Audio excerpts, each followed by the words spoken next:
What's up, YouTube? This is Too Raw for TV. So there's a lot of there are a lot of reports out there now that even though the Nets and the Lakers are not actively talking a trade involving Kyrie Irving, apparently Kyrie Irving and LeBron James have been dialoguing about the possibility of playing with each other once again.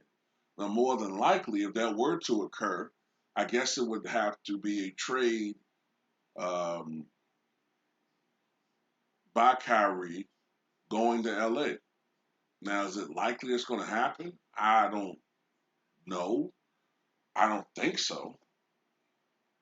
Um, but there is some real interest there, at least by Kyrie and LeBron, for them to hook up and play with each other again. Remember, it was a couple weeks ago that Kyrie Irving was making a lot of perceived overtures directed toward LeBron James as far as his uh, him missing playing with LeBron, missing LeBron, things of that nature, which a lot of us correctly presumed as him sort of outreaching to LeBron and his camp. You know, it was a series of statements. First, it was his apology to LeBron James at a telephone call, a conversation a couple of years ago, maybe a year and a half ago, saying, you know, man, if I had known then what I know now, how hard it is to be a leader, blah blah blah blah blah, whatever. This is my thing though, man. Look, I can't help from feeling like this. First of all, let me just say about the media. It's very telling that they don't want to do their jobs. They don't want to talk about all the teams in the league. They really want to talk about every day the Lakers, LeBron, KD. See, think about this. Let's just say, for the sake of argument, that Kyrie Irving was to get traded to the Lakers. Let's say it happened somehow, right? Let's say it happened. This will be a way for them for several months, for all of the off season, right?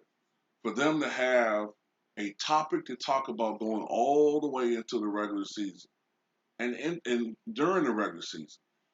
Kyrie being traded to LA. Well, Kyrie's in LA now. Can he handle the pressure of playing in LA? Can he help? Can he deal with the pressure once again playing with the King? Can LeBron deliver another ring to LA? Uh, you know, can Russell Westbrook coexist with KD once again? Can KD win with Russ? Can KD do with Russ what LeBron couldn't do with Russ? Um, all these different overlapping narratives and conversations and topics. It's an infinite amount. Also, I think many in the media want to see this breakup between Kyrie and KD. You're constantly seeing it. I saw an article today saying that, well, KD isn't as close to Kyrie as people may think it is. Well, how do you know? How do you know? It's like I said, man, these guys don't really want to do their jobs. They don't want to cover all 30 NBA teams. They just want to talk about really 8 players. And they are not for small market teams. Okay, we've seen that time and time again. Giannis is an afterthought. Giannis won a championship last year, and nobody gave a fuck. Nobody outside of city of Milwaukee gave a fuck. When the Spurs won championships, outside of San Antonio, nobody gave a fuck. Tim Duncan won 5 championships, right? 5 championships. But you never heard this intense a conversation about putting Tim Duncan as far as top 5 as you do as with Steph Curry. Not knocking Steph, but I'm just saying. Tim Duncan won 5 championships, only lost one finals to a prime LeBron James, that Miami Heat team, right? But you never hear anybody say, is Tim Duncan top 5? Not really. So I'm just saying, you know. So I just want to put that out there. And I also want to say this about Kyrie Irving. While it is his business, he has a right to dialogue with players as far as teaming up with this team and that team. You know, as far as his future is concerned, I get all of that. But man, Kyrie is starting to really come across as an ungrateful motherfucker. He is. He's starting to really come across as an entitled, ungrateful dude. Because look, while you had the right to do what you did last year, we don't need to rehash all of that. It did come at the expense of hurting the team because you only played in 30 something games, right? You only played in 30 something games. Had you played in another 40 something games that year, last year, this year, whatever, maybe Brooklyn would have just been in the 7th seed as they were. Maybe Brooklyn would be higher. Maybe Brooklyn wouldn't have had to play Boston. I'm just saying, maybe the team would have been better chemistry wise.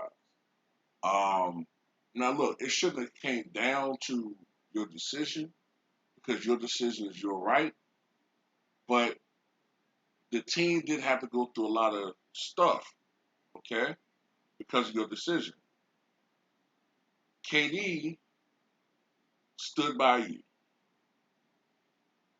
and publicly KD is still standing by you. But you just seem like this dude that, like you really don't give a fuck about other people other than yourself. You see a lot of stupid shit like my name is worth billions. Everybody's peons. I can't root for a nigga like that. I can't root for a motherfucker who uh, looks at everybody else walking planet Earth as beneath him. Man, fuck these dudes, man. I'm just sorry. I can't root for Kyrie Irving or KD. I just hate these motherfuckers, man. That's why I fuck with a guy like Giannis. Now, look, Giannis, we don't know these people personally, but I'm a strong believer that over time, a person will show you what they are, even if they're not intended to do it. Over time, a person will show you what they truly are. And a lot of these players are flippant, they are uh, disrespectful, they are egotistical, they're arrogant. Um, they do look at regular people as peons behind their little media friendly personalities. We've heard the horror stories involving Michael Jordan. So a lot of these guys, even though they're spectacular athletes, personality wise, they are horrible. And I get that impression from some of these dudes. Now, look, y'all, look, Kyrie Irving, magnificent basketball player. Um, as a person, I mean, I don't know him, so I could be very wrong, but he just comes across to me as an asshole, you know, which would explain why Stephen A. Smith doesn't like him. Because two assholes can't coexist, or there's going to be a lot of shit. So, um, anyway, if Kyrie Irving was to go play with the Lakers,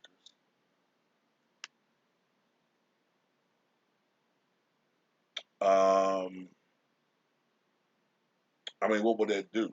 Um, of course, they have played with each other. They have shown that they can coexist. They've won a championship. They went to what technically 3 consecutive finals, even though Kyrie didn't play in much in 2015. So they have shown in the past they can win. LeBron is a lot older now, um, but at the end of the day, you know, all of this shit is just talk. So we're just speculating. I don't know what's gonna happen with Kyrie Irving, man. I really don't. I'm assuming he's gonna stay with Brooklyn, but he's doing a lot of things and saying a lot of things that questions the Brooklyn Nets belief of his commitment to the team. So at the end of the day, who knows? But tell me what you guys think.